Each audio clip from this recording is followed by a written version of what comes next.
Xander se tenait devant le village, vêtu d'une magnifique robe de mariée, le cœur rempli d'amour et d'espoir. Elle avait épousé Django, l'homme qu'elle adorait, et croyait entrer dans un nouveau chapitre de bonheur. Le village tout entier célébrait avec eux, dansant et chantant. Mais derrière la musique joyeuse, Kitala, la mère de Django, restait assise, le visage figé dans un sourire forcé. Kitala avait toujours rêvé que son fils épouse une femme issue d'une famille riche et puissante, pas quelqu'un d'aussi ordinaire que Xander. Pour elle, Xander n'était rien de plus qu'une pauvre fille qui n'avait pas sa place dans leur respectable foyer. Bien qu'elle jouât le rôle d'une belle-mère aimante devant les invités, son cœur brûlait de ressentiment. Tandis que les autres bénissaient le couple, elle se murmurait à elle-même, « Elle ne sera jamais la bienvenue chez moi ». Alors que le festin de mariage se poursuivait, Kitala observait Xander de près. Chaque sourire, chaque rire, chaque moment de bonheur ne faisait qu'approfondir sa haine. Mais elle ne le montrerait pas encore. Elle avait un plan, et bientôt, Xander saurait ce que signifiait entrer dans sa maison en tant qu'épouse malvenue. Dès l'instant où Xander entra dans la maison de Django en tant qu'épouse, elle réalisa que la vie ne serait pas aussi belle qu'elle l'avait imaginé. Kitala ne perdit pas de temps pour montrer son vrai visage. Le matin après le mariage, avant même le lever du soleil, Kitala frappa violemment à la porte de Xander. « Réveille-toi » aboya-t-elle. Une bonne épouse doit s'occuper de la maisonnée avant même que quiconque n'ouvre les yeux. Encore à moitié endormie, Xander sortit du lit en toute hâte, confuse. Elle s'attendait à être traitée comme une belle fille, mais au lieu de cela, Kitala lui donnait des ordres comme à une servante. À partir de ce jour, Xander fut responsable de tout dans la maison, la cuisine, le ménage, la lessive, aller chercher l'eau, et même s'occuper des animaux. Kitala s'assurait qu'elle travaillait constamment, ne lui laissant jamais un instant de repos. Pendant que Xander frottait les sols, Kitala s'asseyait dans la cour, sirotant du thé, la regardant avec un sourire malveillant. « Tu devrais être reconnaissante, disait-elle. La vraie valeur d'une femme réside dans sa capacité à servir la famille de son mari. » Xander supporta tout en silence, croyant que si elle restait patiente, Kitala finirait par l'accepter. Mais l'humiliation ne fit qu'empirer. Kitala l'insultait devant les autres femmes du village, la traitant de lente et d'inutile. Elle renversait délibérément de la nourriture ou salissait le sol, juste pour obliger Xander à nettoyer à nouveau. Django, aveuglé par son amour pour sa mère, ne vit jamais la cruauté. Chaque fois qu'il était là, Kitala jouait le rôle de la belle-mère parfaite. « Xander apprend à être une bonne épouse », lui disait-elle gentiment. « Elle se débrouille bien. » Django souriait, croyant les paroles de sa mère. Il ne se demanda jamais pourquoi Xander avait l'air épuisé chaque soir, ou pourquoi elle parlait à peine. Il était convaincu que sa mère traitait sa femme avec amour. Mais dans son dos, Kitala s'assurait que Xander sache une chose, elle ne serait jamais rien de plus qu'une servante dans sa propre maison. Loin du village où Xander vivait désormais comme une belle fille maltraitée, un homme puissant était assis dans son grand manoir, fixant une vieille photo délavée. Le chef Omari, l'un des hommes les plus riches et les plus respectés du pays, avait passé des années à chercher sa fille perdue. Il avait tout, la richesse, le pouvoir et l'influence, mais la seule chose qu'il désirait vraiment restait hors de sa portée. Il y a de nombreuses années, alors que Xander n'était qu'un bébé, les ennemis d'Omari avaient comploté contre lui. Ils voulaient le détruire, et il savait que le meilleur moyen était de lui enlever ce qu'il aimait le plus, son unique enfant. Craignant pour sa sécurité, Omari n'eut d'autre choix que de l'envoyer au loin, la confiant à un couple humble mais bienveillant dans un village éloigné. Il avait prévu de la ramener une fois le danger passé, mais le destin en avait décidé autrement. Le couple qui éleva Xander la traita comme leur propre fille. Ils étaient pauvres mais remplis d'amour, et Xander grandit en croyant qu'elle n'était qu'une simple fille de village. Elle ne connut jamais la vérité, qu'elle était la fille d'un milliardaire, né dans une vie de luxe et de privilèges. Le seul indice de son passé était un petit bracelet de perles qu'elle portait depuis sa naissance, un cadeau de son vrai père. Au fil des ans, le chef Omari ne perdit jamais espoir. Il envoya ses hommes dans différents villages, à la recherche du moindre signe de son enfant perdu. Mais la terre était vaste, et la tâche n'était pas aisée. Beaucoup lui dirent d'accepter qu'elle était partie, mais il refusa. Dans son cœur, il savait qu'elle était encore en vie. Il pouvait le sentir. Pendant ce temps, Xander continuait de vivre sa vie simple, ignorant qu'elle était la fille disparue d'un homme qui, un jour, changerait son destin à jamais. Kitala avait tout essayé pour briser l'esprit de Xander, mais peu importe à quel point elle l'humiliait, Xander restait dans la maison, endurant la souffrance en silence. Cela rendait Kitala furieuse. Elle voulait que Xander parte, mais elle avait besoin d'un moyen de le faire sans que Django ne soupçonne ses véritables intentions. C'est alors qu'elle conçut un plan diabolique. Un après-midi, alors que Django se reposait à l'ombre d'un arbre, Kitala s'assit à côté de lui et soupira de manière théâtrale. « Mon fils, commença-t-elle d'une voix affligée, j'ai toujours voulu le meilleur pour toi, mais regarde ta vie maintenant, regarde ta femme, elle n'est qu'un fardeau pour toi. » Django fronça les sourcils. « Mère, que dis-tu » Kitala secoua la tête. « Je dis cela parce que je t'aime. Tu mérites mieux. Un homme comme toi devrait avoir une femme qui apporte richesse et respect à cette famille, pas une qui nous fait passer pour de simples villageois. » Django essaya d'ignorer les paroles de sa mère, mais elle n'arrêta pas. Jour après jour, elle continua de le nourrir de mensonges, lui faisant croire que le mariage avec Xander avait été une erreur. Puis elle lui présenta Malika, la fille d'un riche marchand. Malika était belle, élégante et bien éduquée, contrairement à Xander, qui avait toujours l'air fatigué par les tâches ménagères. Malika était vêtue de beaux habits et sentait les huiles coûteuses. Kitala ne perdit pas de temps à semer le doute dans l'esprit de Django. Vois comme Malika est gracieuse. Elle vient d'une famille riche. Si tu étais avec elle, notre famille gagnerait en statut et en richesse. Mais avec Xander, tu resteras toujours pauvre. Au début, Django résista. Il tenait à Xander et ne croyait pas qu'elle fût un fardeau. Mais Kitala était rusée. Elle s'assurait que chaque fois que Malika venait en visite, Xander était soit couverte de sueur après le ménage, soit trop épuisé pour parler correctement. Lentement, Django commença à voir sa femme sous un jour différent. Bientôt, il se mit lui aussi à maltraiter Xander. Il devint distant, ne la défendant plus lorsque sa mère l'insultait. Il cessa de manger les repas qu'elle cuisinait et passait plus de temps hors de la maison. Chaque fois qu'elle essayait de lui parler, il lui criait dessus ou s'en allait. Xander ne comprenait pas ce qui avait changé. Elle avait enduré la cruauté de Kitala. Mais maintenant, Django, l'homme qu'elle avait aimé et en qui elle avait eu confiance, se retournait lui aussi contre elle. Et elle n'avait aucune idée que tout cela faisait partie du plan maléfique de Kitala pour la chasser définitivement de la maison. Le jour du rassemblement familial arriva et tout le village fut invité. C'était un grand événement, rempli de musique, de rires et de l'arôme de plats délicieux. Kitala s'assura que tout soit parfait. Mais elle avait un autre plan pour humilier Xander devant tout le monde. Tôt ce matin-là, elle appela Xander dans la cuisine et lui jeta un paquet de vêtements. « Mais ça » dit-elle avec un sourire narquois. Xander déplia le paquet et haleta. C'était une vieille tenue de servante en haillons, du genre de celle que portaient les domestiques dans les plus riches demeures. Elle leva les yeux vers Kitala, incrédule.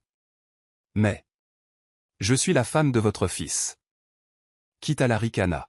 « Toi, une épouse ? Non, Xander, tu n'es rien de plus qu'une servante dans cette maison. Maintenant, fais ce que je dis ou pars sans rien. » Xander ravala ses larmes et obéit. Elle n'avait pas le choix. Alors que les invités arrivaient, on lui ordonna de servir la nourriture et les boissons, se déplaçant de table en table dans cette tenue humiliante.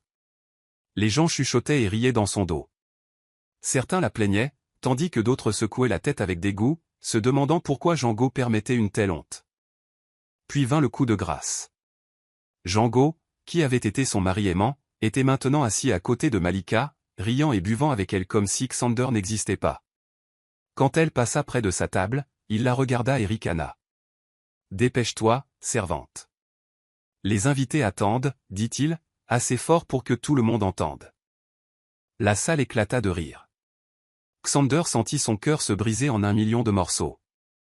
L'homme qu'elle avait aimé, l'homme pour qui elle avait tant sacrifié, s'était joint à la cruauté.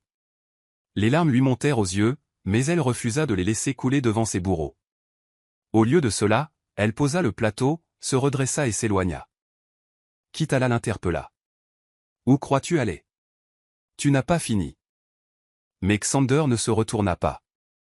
Elle sortit de la maison, le cœur lourd, l'esprit brisé.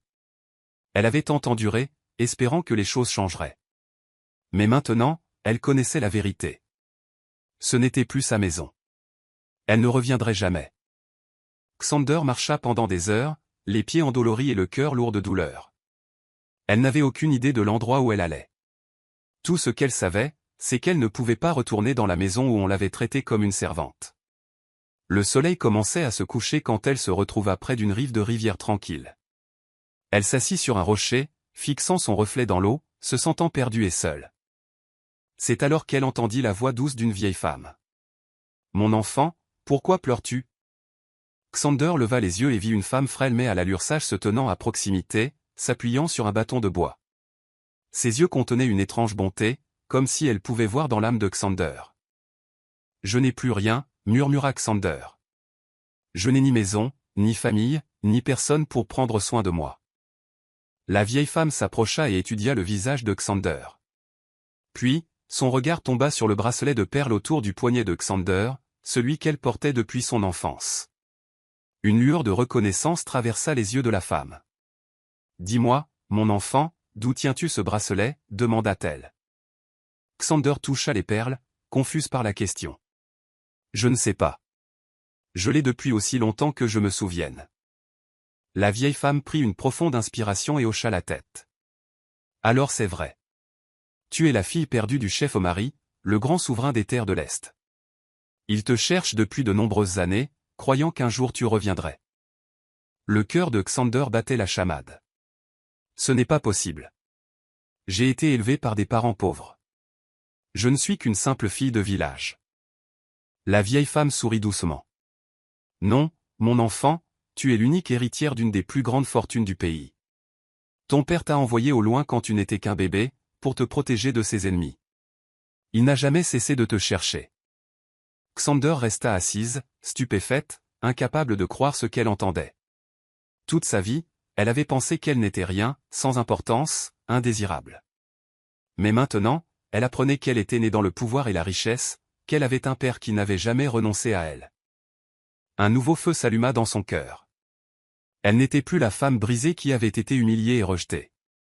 Elle était la fille d'un grand homme, et il était temps de reprendre sa place dans le monde. Elle essuya ses larmes, se leva et regarda la vieille femme avec détermination. « Menez-moi à mon père. » Les mois passèrent, et le village avait depuis longtemps oublié Xander. Kitala et Django continuaient leur vie comme si elle n'avait jamais existé. Malika avait pris la place de Xander, et Kitala était satisfaite, croyant avoir enfin obtenu une belle fille riche pour son fils. Mais le destin avait d'autres plans. Un beau matin, le village se réveilla au son des tambours et des trompettes. Une longue file de gardes royaux, vêtus d'or et de rouge, entra dans le village, dégageant le chemin pour un carrosse royal qui approchait. Derrière eux, des guerriers à cheval portaient des bannières avec l'emblème de la famille du chef Omari. Les villageois se précipitèrent pour voir qui était arrivé, leur chuchotement emplissant l'air. Lorsque le carrosse s'arrêta enfin sur la place du village, la porte s'ouvrit et une femme en sortit, que personne n'aurait cru voir. C'était Xander. Mais ce n'était pas la même jeune fille brisée dont il s'était autrefois moqué. Elle était maintenant vêtue de la plus belle soie, ses bijoux scintillant sous le soleil. Sa posture était droite et fière, son visage calme et puissant.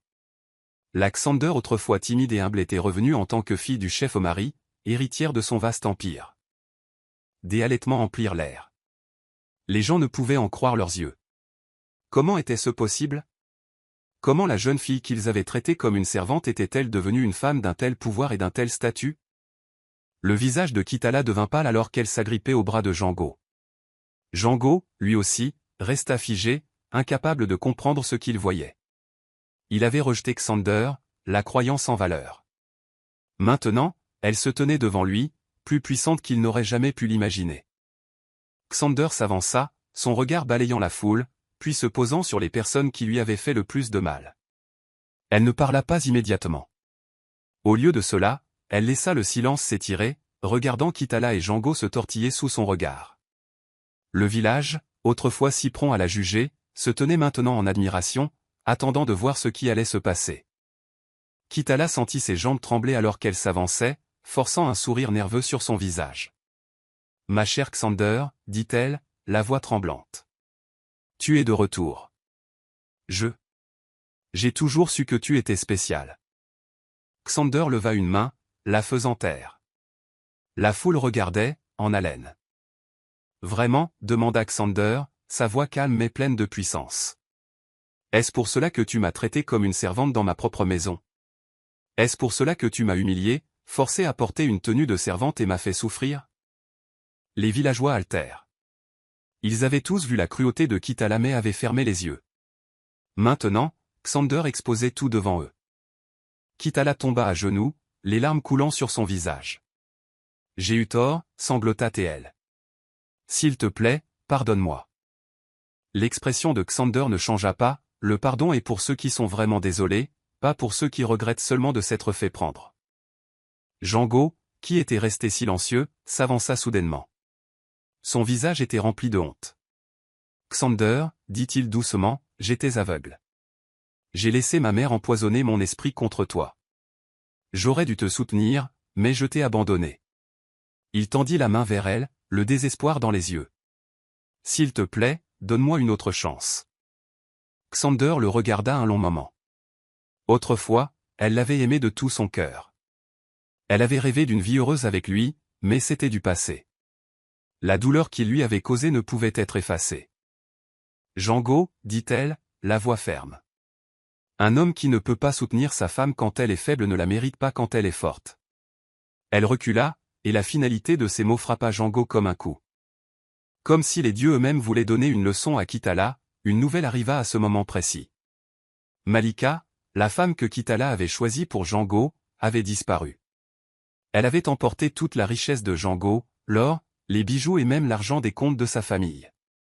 Elle avait été une imposture depuis le début, feignant seulement d'être riche tout en complotant secrètement pour tout voler. Les lamentations de Kitala résonnèrent dans le village. La même femme qu'elle avait accueillie à bras ouverts dans sa maison les avait maintenant détruits. Jango tomba au sol, incrédule. Il avait tout perdu, sa femme, sa fortune et sa dignité. Les villageois chuchotèrent entre eux. Kitala s'était moquée de Xander parce qu'elle était pauvre, mais maintenant, elle et son fils n'avaient plus rien. C'était le karma, et tout le monde pouvait le voir. Xander était devenue une femme d'une grande influence et d'un grand pouvoir. Avec la fortune et la sagesse de son père pour la guider, elle utilisa ses ressources pour aider ceux qui lui avaient montré de la bonté dans ses jours les plus sombres. Elle récompensa les anciens du village qui l'avaient autrefois défendu, soutint les familles pauvres qui luttaient pour survivre et construisit des écoles pour les jeunes filles afin qu'elles ne souffrent jamais comme elle. Sa générosité lui valut un profond respect, et les gens commencèrent à la voir non seulement comme une femme riche, mais comme une dirigeante au cœur bon et juste. Pendant ce temps, la vie de Kitala avait changé de la pire des manières. Avec Malika partie et toute la fortune de la famille volée, il ne lui restait rien. La femme autrefois fière, qui méprisait les autres, se retrouvait maintenant à lutter pour se payer un simple repas. Les mêmes villageois qu'elle avait autrefois traités avec mépris chuchotaient maintenant sur sa chute. Certains la plaignaient, mais la plupart pensaient qu'elle n'avait que ce qu'elle méritait. Jango, lui aussi, fit face à l'amère vérité de ses choix. Il avait rejeté une femme loyale et aimante pour la promesse de la richesse, et maintenant il avait tout perdu. Il évitait la place du village, incapable d'affronter la honte dans les yeux des gens. Il s'asseyait souvent seul, fixant le lointain, souhaitant pouvoir remonter le temps, mais il était trop tard. Xander était passé à autre chose, et il n'était plus qu'un homme aux mains vidées au cœur lourd. Un jour, en traversant le village, Xander vit Kitala assise devant une petite hutte en ruine. Les vêtements de la femme âgée étaient déchirés, sa posture autrefois fière maintenant courbée par la défaite.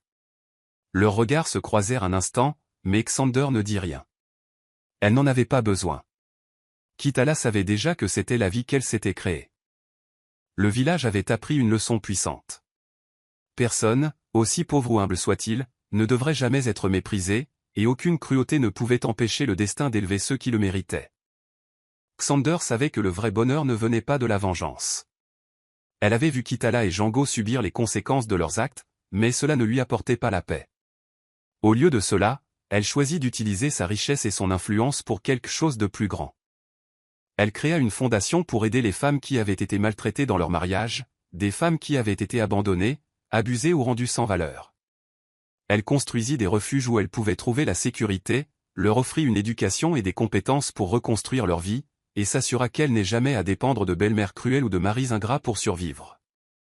La renommée du travail de Xander se répandit au loin. Des femmes de différents villages vinrent, cherchant refuge et espoir. Certaines avaient des histoires comme la sienne, forcées de servir dans leur propre maison, traitées comme moins que des humaines et convaincues qu'elles n'étaient rien. Mais Xander leur apprit qu'elles étaient fortes, que leur valeur n'était pas définie par la façon dont les autres les traitaient, et qu'elles avaient le pouvoir de changer leur propre destin. Les villageois regardaient avec étonnement.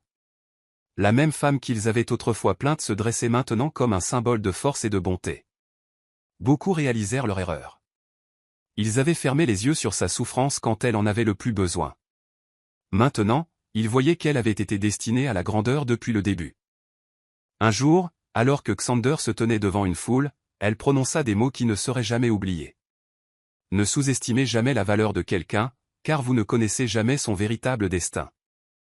La leçon était claire. Le pouvoir, la richesse et le statut pouvaient changer en un instant, mais la vraie valeur d'une personne ne pouvait jamais être détruite. Avec un cœur rempli de détermination, Xander continua son voyage, non pas comme une femme cherchant la vengeance, mais comme une femme qui avait transformé sa douleur en force. Elle avait trouvé sa véritable vocation, et en aidant les autres, elle avait trouvé son propre bonheur.